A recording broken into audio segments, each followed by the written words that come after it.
Everyone laughed when 16-year-old Clara walked into the county courthouse with a flour sack full of nickels and dimes and asked to buy the Harlow farm.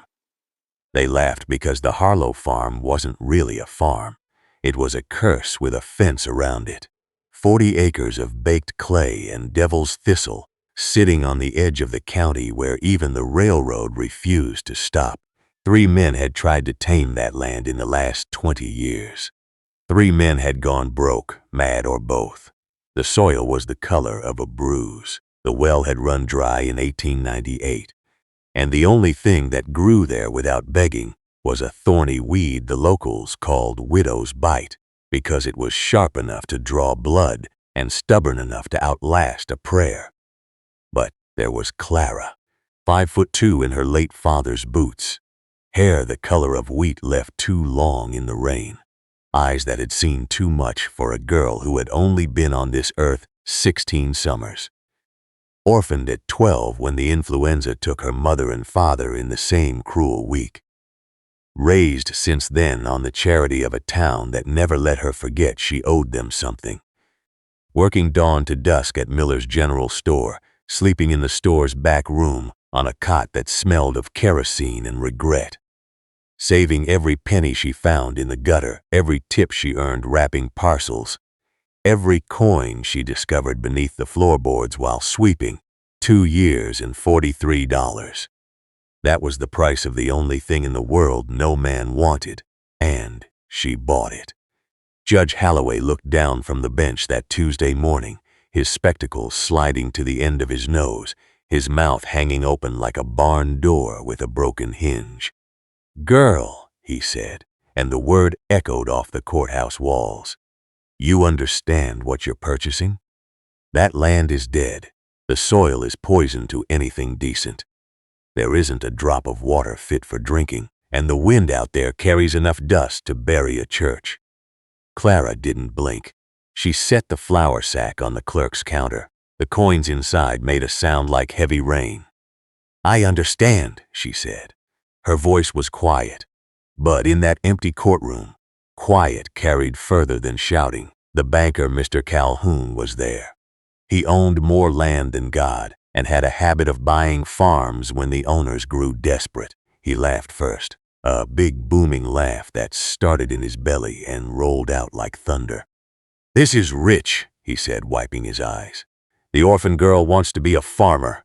Next, she'll be asking to run for mayor." He turned to the men behind him, merchants, ranchers, men with boots polished by other people's labor. "You hear that, boys?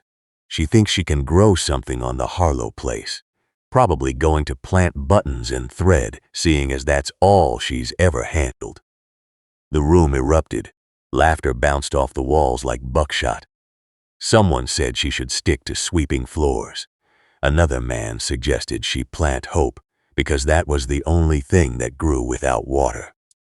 The clerk snickered as he counted the coins, shaking his head at every nickel. Clara stood through it all. She didn't flush. She didn't tremble. She simply waited, her hands folded in front of her, her eyes fixed on the deed the clerk was preparing. She had learned something in the 4 years since her parents died. The world expected girls like her to stay small, to stay grateful, to accept the scraps from tables they were never invited to sit at, and she had decided, quietly but completely, that she would rather fail on her own terms than succeed on theirs. When the deed was stamped and the key to the rusted gate was pressed into her palm, Clara turned and walked out of that courthouse into the blinding September sun. Behind her, the laughter followed like a pack of hungry dogs. But she didn't look back. She had a farm to save, and she had absolutely no idea how she was going to do it. The Harlow place looked worse up close than it did from the road. The house leaned like a drunk trying to remember how to stand straight. The fence was more gap than wire. The barn had a roof that sagged in the middle like an old horse's back. And the land was a wound.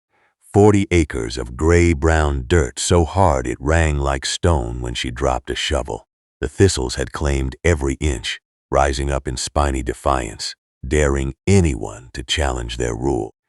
Clara set her one bag of belongings on the porch step and stood in the middle of that desolation. The wind came then, hot and dry, carrying the smell of nothingness. Any reasonable person would have wept. Any reasonable person would have admitted defeat before the fight began. But Clara was not reasonable. She was desperate, she was stubborn, and she was alone. And sometimes, those three things together are more powerful than reason ever dared to be. She spent the first week clearing the house, not the land. The house. She swept out years of dust and dead leaves, and the brittle skeletons of birds that had flown in through broken windows and never found their way out. She patched the roof with tar paper she bought on credit from a hardware store owner, who only extended the credit because he was sure she'd fail and he'd get the farm back. She fixed the stove. She nailed boards over the gaps in the walls. And on the seventh night, exhausted beyond measure, she collapsed onto a straw mattress she had stuffed with dried thistledown. Because even the weeds, she decided, could be made useful if you looked at them right. It was on that seventh night, while the wind scratched at the walls like fingernails on a coffin lid, that Clara found the cellar. She hadn't known it was there. A loose board in the kitchen floor, creaking under her weight, had revealed a darkness below. With a candle in her shaking hand, she descended a staircase so old it groaned with every step. The cellar was small, 4 walls of packed earth, smelling of clay and time. And on a rotting wooden shelf, behind jars of preserves that had turned to science experiments decades ago, she found a leather book. It was a journal. The cover was cracked and stained, but the pages inside were surprisingly intact. The handwriting was sharp and slanted, the ink faded to the color of weak tea. It belonged to Elijah Harlow, the man who had built this farm 60 years ago. Clara sat on the dirt floor, her candle flickering, and she read. Elijah Harlow had come from across the ocean with seeds his grandmother had given him, seeds from a grain they called iron wheat in the old language. It was ugly wheat. The stalks grew thick and red instead of green and gold. The heads were heavy and dark, more black than brown. It was hard to mill, harder to bake, and the bread it made was dense and nutty rather than light and white. The grain companies had rejected it. The markets had mocked it. The agricultural colleges had called it a relic, unfit for modern farming. But Elijah had written something that made Clara's breath catch in her throat. The roots, he had scribbled by candlelight, go down 15 feet, maybe 20. They find water where no water lives. They hold the earth where the wind would take it. This wheat does not ask the sky for mercy. It asks the deep places. And the deep places answer. He had planted it. For 3 years, while his neighbor's crops withered in the summer heat and blew away in the winter wind, his iron wheat had grown. Not fast, not pretty, but it had grown. And in the worst drought the county had ever seen, when the creek beds were graves and the wells were nothing but holes full of dust, Elijah Harlow had harvested a crop that fed his family and half the town. But then the grain buyers came. They told him no one would purchase his ugly wheat. The future was in hybrid corn and uniform rows of golden grain. They made him feel like a fool for holding on to something old when the world wanted something new, and Elijah, tired and proud and broken by loneliness, had stopped planting the iron wheat. He had torn it out. He had planted what they told him to plant. And 2 years later, the drought came. His shallow-rooted corn turned to dust. The bank took his farm, and Elijah Harlow walked into the desert one morning and never walked back. Clara read that journal 3 times by candlelight, and when she finished, she held it to her chest and wept. Not for Elijah. Not entirely. She wept because she understood what it meant to have something the world didn't want. She understood what it meant to be called ugly, useless, wrong. She had been called those things every day since her parents died. And she understood. with a clarity that felt like fire in her bones, that the world was often wrong about what was worthless. The next morning, she went back to the cellar. Behind the journal, in a tin box that had rusted shut, she found them, the seeds. Elijah had saved a handful, maybe 2 pounds of iron wheat seed, wrapped in oilcloth, waiting for someone patient enough to listen to the earth instead of the crowd. Clara planted them the following Monday. She planted them in rows so straight they looked like lines drawn by God himself. She planted them deep, because Elijah's journal said deep. She planted them in the worst part of the field, the part where the soil was hardest and the thickest, because Elijah wrote that iron wheat liked to fight. And then she waited. The town did not forget about her. Wagons rolled past her fence line daily. Men leaned on the rails, smoking their pipes, shaking their heads at the sight of that tiny girl working land that had broken full-grown men. They watched her haul water from the creek 3 miles away, because her well was indeed dry. They watched her fight the thistles with a hoe too heavy for her shoulders. They watched her plant seeds they couldn't identify in rows that seemed to lead nowhere. "She's planting weeds," Mr. Calhoun declared at the feed store, and the story spread faster than a grass fire. "The orphan's gone soft in the head. She's cultivating devil's grass." They called it devil's grass because when the iron wheat finally broke the surface, it didn't look like wheat. It looked like a sin. The stalks were thick and fibrous, the color of dried blood. The leaves were broad and serrated, nothing like the delicate blades of normal wheat, and it grew slowly, so slowly. While the neighboring fields were already showing green carpets of oats and barley, Clara's field looked like a rash, a dark, angry rash spreading across the dead earth. Children threw rocks at her fence. "Devil's grass," they shouted. "Clara's growing devil's grass for the devil's bread." The Reverend came to visit.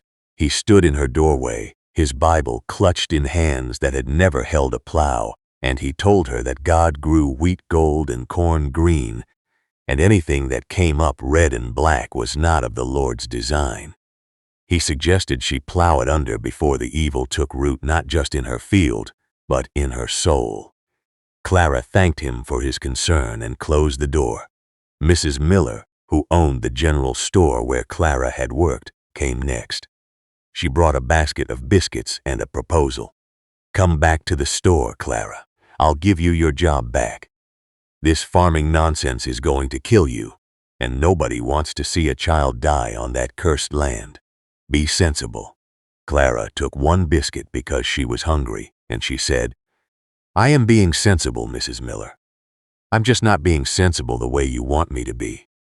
By the time the iron wheat was knee-high, the hostility had curdled into something darker than mockery. It had become fear, because the wheat was growing in the drought, not despite the drought, in it. The summer had come early that year, hot and vindictive. The creek that fed the county shrank to a trickle, then to mud. Wells that had held water for generations began to cough up dust. The oats turned yellow at the roots. The barley curled like paper in a fire. The corn, oh, the beautiful hybrid corn that Mr. Calhoun had planted on his 1,000 acres, began to wilt. Its shallow roots, bred for speed instead of strength, reached down and found nothing but baked stone. But Clara's wheat stood, thick and ugly and defiant. It drank from depths the other crops couldn't reach. It didn't turn yellow. It didn't curl. It simply grew, inch by stubborn inch, its red-black stalks rising toward a sun that seemed determined to burn the world clean. Mr. Calhoun rode out to her farm in July. He didn't come to laugh this time. He came on a horse lathered with sweat and fear. He stood at her fence line, his face the color of old ash, and he looked at her field.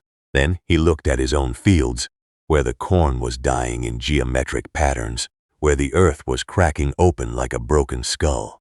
"What did you do?" he asked. His voice wasn't loud anymore. It was small, and small voices are where fear lives. "I planted," Clara said. She was standing in her row, her dress stained with red clay, her hands blistered and bleeding from the work. "Same as you. That's not wheat," Calhoun said. "That's something else. That's stealing."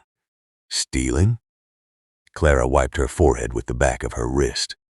"You're stealing the water. Whatever's down there, however you're doing it, you're pulling water from under my land. That's why my well's going dry. That's why my corn's dying. You're taking what's mine." It was the logic of desperate men. When they are failing and they see someone succeeding, they don't ask how they might learn. They accuse, they blame, they look for a thief because the alternative, that they were wrong, that their ways were broken, that a 16-year-old orphan girl had understood the land better than they did, was too much for their pride to survive. The accusation spread. By August, half the county believed Clara was a witch or a thief or both. The other half was simply starving. The general store ran out of flour. The price of a loaf of bread tripled. Families who had laughed at Clara in the spring were now eating their seed corn in the summer, praying for rain that never came. And Clara's wheat? It was shoulder high now. The heads were forming, heavy and dark, bending the thick stalks with their weight. She walked through that field at night, touching the heads with her fingertips, feeling the promise inside them. Each grain was a revolution. Each stalk was a rebellion. And she knew, with the certainty of someone who has been told she is worthless and has chosen to believe otherwise, that she was about to harvest the only crop in the county. But the county was not going to let her. It started with the meeting. The men gathered at the Grange Hall on a Saturday night, their faces gaunt, their eyes feverish with hunger and shame. Mr. Calhoun stood at the front, and he didn't need to say much. He simply pointed out that one girl had water, one girl had green, one girl had food growing while their children went to bed with empty bellies. And he suggested, in words smooth as oil, that whatever she had done to the land was not just unfair. It was dangerous. It was drawing water from the shared aquifer. It was killing their farms. And it needed to end. They decided to burn it. Not all of them. A few men stayed silent. A few women whispered objections that were drowned out by the roar of fear and pride. But enough of them agreed. Enough of them wanted to destroy the thing that made them feel small. They planned to do it on Monday morning. They would ride out with torches and kerosene. They would burn the devil's grass to the ground. And then, they told themselves, the water would return. The rain would come. Everything would go back to the way it was before a little girl made them feel like fools. Clara heard about it on Sunday afternoon. A boy named Thomas, no older than 10, whose family owed Clara a kindness because she had once given him a penny candy when his mother couldn't afford it, ran 3 miles to tell her. His face was streaked with tears and dust. "They're coming, Miss Clara. They're coming to burn your field. My pa says they're coming at dawn." Clara looked at the boy. Then she looked at her field. The iron wheat was moving in the hot wind, a sea of dark red and black, whispering secrets to each other. She had worked 12 hours that day, hauling water to her vegetable patch, repairing the fence, fighting the thistles that kept trying to reclaim the edges. She was tired in a way that went down to her marrow, but she was not afraid. "Thank you, Thomas," she said. She gave him a glass of water, clean, cool water from the deep well she had dug where Elijah's journal said to dig, where the iron wheat's roots had shown her the water was hiding. "Go home now. And don't worry." "But Miss Clara," the boy said, his eyes wide and wet, "there's 20 men, maybe 30, and they got torches. And my pa says Mr. Calhoun's got a gun." Clara knelt down so her face was level with his. "Thomas," she said softly, "do you know why the wheat is red?" He shook his head. "Because it doesn't lie. It doesn't pretend to be something it's not. It grows the color of the earth's heart, and it doesn't apologize for being different. And tomorrow, when those men come, I'm going to stand in this field and remind them that you can't burn something that already knows how to survive fire." The boy didn't understand, but he hugged her, quick and fierce, and ran back down the road, kicking up dust. Clara spent that night in the field. She didn't barricade the house. She didn't hide the deed or the journal. She simply walked into the middle of her iron wheat, lay down on the earth between the rows, and looked up at the stars. The wheat surrounded her, thick and living, rustling in a language only the patient can understand. She could feel the roots beneath her, going down and down, past the dead topsoil, past the clay, past the layers of disappointment and failure that other farmers had left behind, down to where the water slept in dark chambers older than the county, older than the town, older than the pride of men. She fell asleep there in the iron wheat under the indifferent stars. Monday morning came red and angry. The sun rose like a wound opening in the east, spilling heat across a land that had forgotten what rain felt like. And from the road, Clara heard them. Horses, wagons, the murmur of men trying to work up the courage to do something terrible. She stood. Her dress was damp with dew and red clay. Her hair was tangled with wheat chaff. She walked to the edge of her field, to the gate that hung crooked on rusted hinges, and she waited. They came over the rise like a slow, ugly tide. 23 men by her count, some on horseback, some in wagons loaded with straw and kerosene. Mr. Calhoun rode at the front, his face drawn, his eyes avoiding hers. The Reverend was there, holding a Bible in one hand and a torch in the other. Behind them were merchants, ranchers, farmers she had known since childhood, men who had once tossed her a penny at Christmas, men who had once tipped their hats to her father, men who were now coming to destroy the only thing she had ever built. Because her success made their failure unbearable, they stopped at her fence. The horses stamped and snorted, smelling the tension in the air. Mr. Calhoun dismounted. He walked to the gate, and for a moment, Clara saw something in his face that might have been doubt. But pride is stronger than doubt in most men, and his pride had 1,000 acres of dead corn to feed it. "Step aside, Clara," he said. His voice was rough, like gravel in a dry creek. "We don't want to hurt you, but this thing you've planted, it's not right. It's taking water from the rest of us. It's unnatural, and it needs to go." Clara didn't move. She stood at the gate, her hands at her sides, her chin lifted. "It's wheat, Mr. Calhoun. Just wheat. Ugly wheat, maybe. Deep-rooted wheat.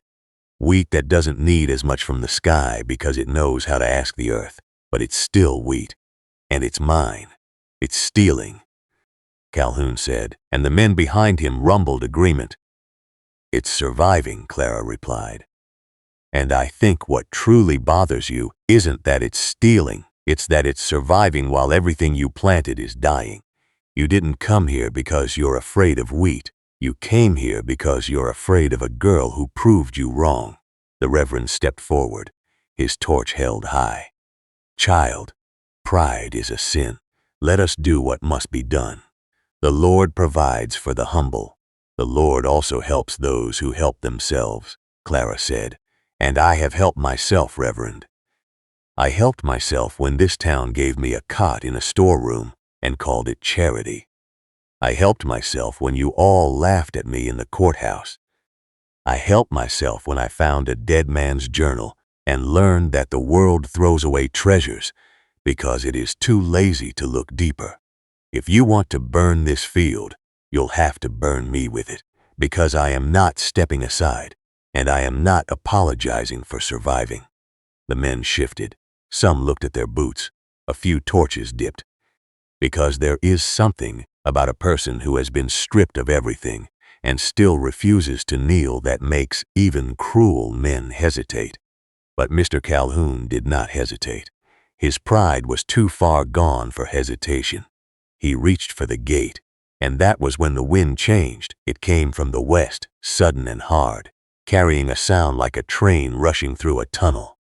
The sky, which had been clear and brutal blue moments before, began to darken at the horizon, not with clouds, with dust, a wall of it, a mountain of moving earth, born from 1,000 miles of dried-up prairie, raised by the hot wind and the careless farming of men who had torn out the deep grasses and planted shallow crops that couldn't hold the soil. A dust storm, a black blizzard, the kind that buried fences and suffocated cattle, the kind that turned noon into midnight and filled your lungs with the grave. "Storm!" someone shouted, and the mob, which had come to burn a field, suddenly remembered that they had homes to protect, animals to save. Children who might be caught outside in the suffocating dark. Panic replaced cruelty. Men turned their horses. Wagons wheeled around. The Reverend dropped his torch in the dirt, where it sputtered and died. They fled, all of them. Running from the storm, running back to their own fragile houses, their own dying fields, their own shallow-rooted lives, all except Clara. She stood at her gate and watched the wall of dust roll toward her. It was a mile high, black as judgment, roaring like an ocean made of ash. It would bury her house. It would bury her barn. It would bury her if she didn't run. But she didn't run. She turned and walked into her field of iron wheat. She walked to the center, where the stalks were thickest and tallest, and she lay down between the rows, pressing her body against the earth, wrapping her arms around the strong red stalks, holding on. The storm hit. It was like being buried alive. The wind screamed. The dust filled every crack, every corner, every breath of air with a darkness so complete that Clara, lying with her face against the soil, could not tell if her eyes were open or closed. It howled over her, around her, trying to lift her, trying to bury her, trying to turn her into another forgotten thing in a county full of forgotten things. But the iron wheat held its roots 15 feet deep, 20 feet deep, gripped the earth like fists. The stalks, thick and fibrous, bent but did not break. They wove together, creating a lattice above her, a net of living strength that caught the dust and turned the killing wind into a rough lullaby. The roots held the soil down. The stalks held the dust back, and in the center of that field, in the eye of that black hurricane, a 16-year-old girl held on to the only things that had ever truly belonged to her. She didn't know how long it lasted. An hour, maybe 2, maybe a lifetime. Time doesn't pass normally in the dark. But eventually, the wind began to weaken. The roar became a moan. The dust began to settle, falling like dirty snow across a changed world. When Clara finally raised her head, she was covered in a layer of fine gray powder. Her eyes were caked, her mouth was dry, but she was alive, and around her the iron wheat was alive. Bent, battered, dust-covered, but standing. Every stalk, every head, still holding the promise of harvest. She stood up, her legs shaking, and she looked toward her house. It was half buried, the roof covered in a drift of dust 3 feet deep. The barn was nearly invisible. The fence was gone.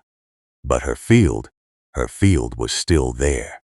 And then she looked toward the road, toward the town. The dust was settling over a landscape that had been remade.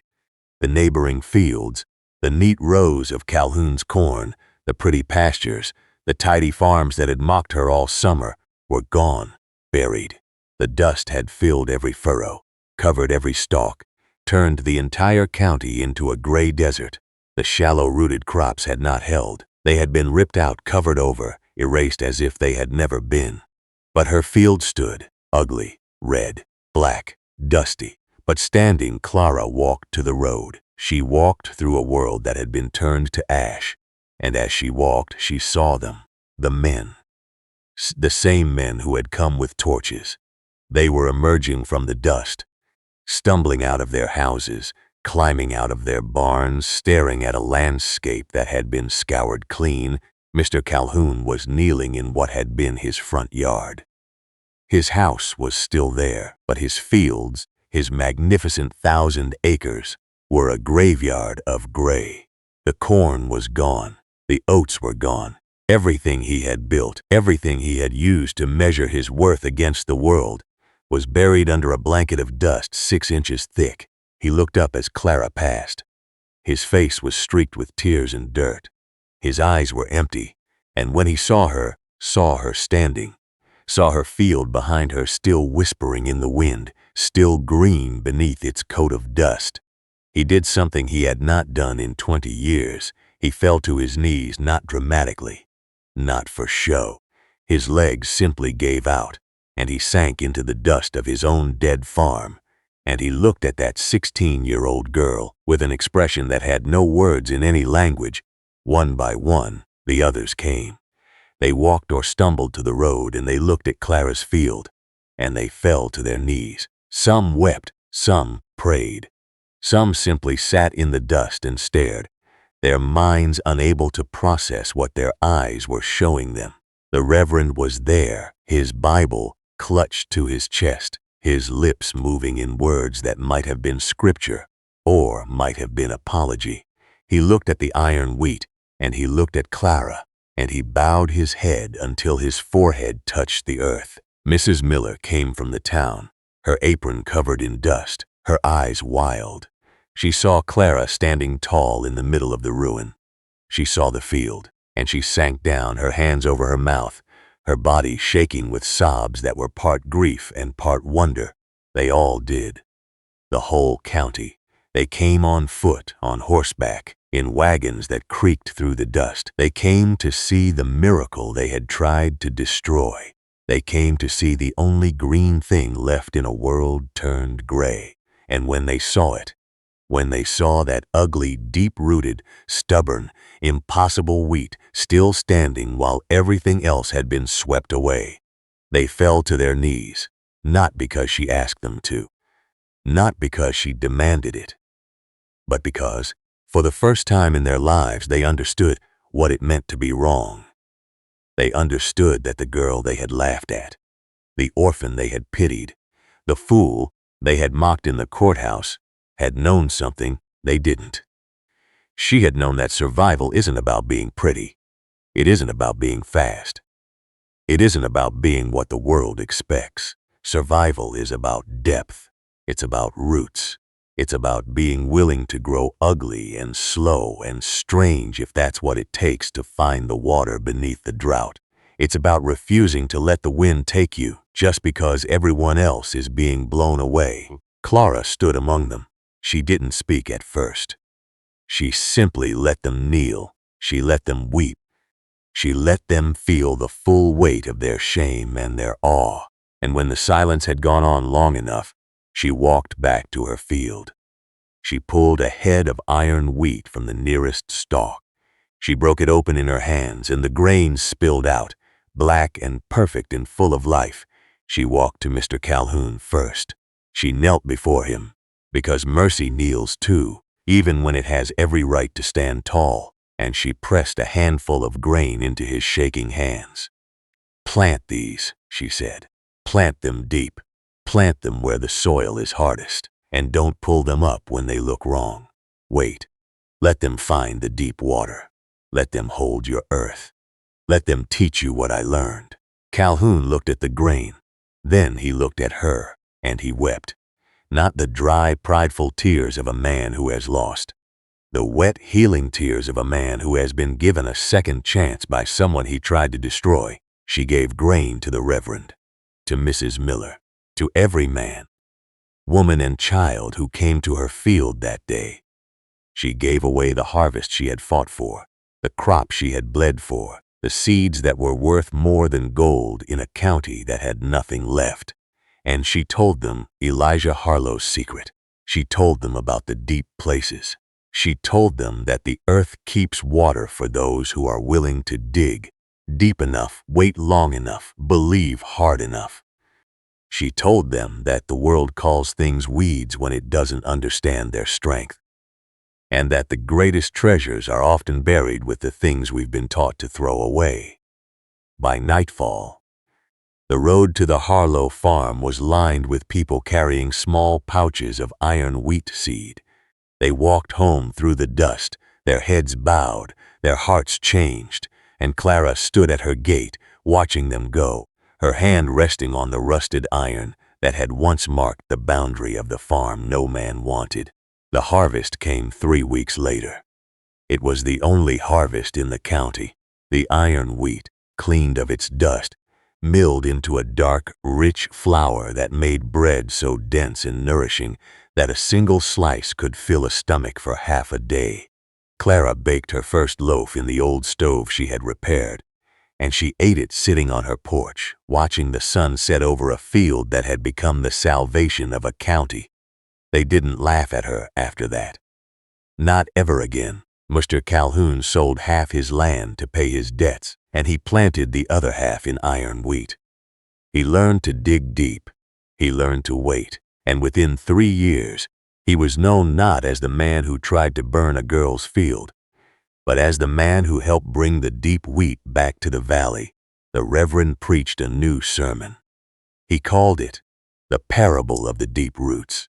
He told his congregation that God doesn't always grow his miracles in straight rows of gold. Sometimes he grows them in the dark, in the ugly, in the places where only the desperate and the faithful are willing to look.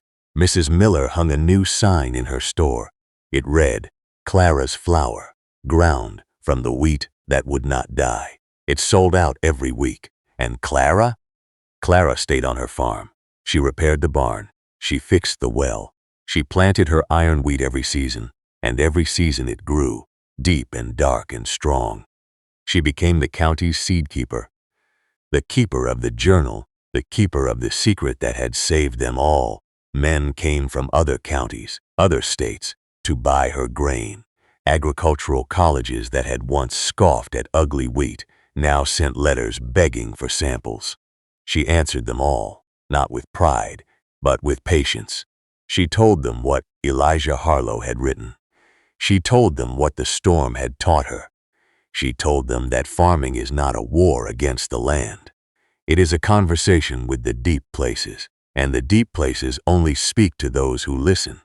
Years later, when Clara was no longer 16 but 26, then 36, then an old woman with hands twisted by work and a face lined by sun, they would still come to her porch. Farmers with failing crops, mothers with hungry children, men who had lost their way. And they would kneel, not in worship, but in the understanding that some wisdom can only be earned by being broken and rebuilt. And Clara would always give them the same thing: a handful of iron wheat, a copy of Elijah's journal, which she had transcribed 100 times, and 3 words that had become the motto of a county that had learned humility the hard way. "Dig deep," she would say, "wait long, and never, ever let them tell you that ugly things can't save the world." The farm no man wanted became the seed bank of the valley. The field they tried to burn became the classroom where a generation learned to farm, not for profit, not for prettiness, but for survival. And the girl they laughed at became the woman they told their grandchildren about, late at night, when the wind blew hard and the rain wouldn't come, because in the end, the crazy crop didn't just feed the county, it taught them how to live.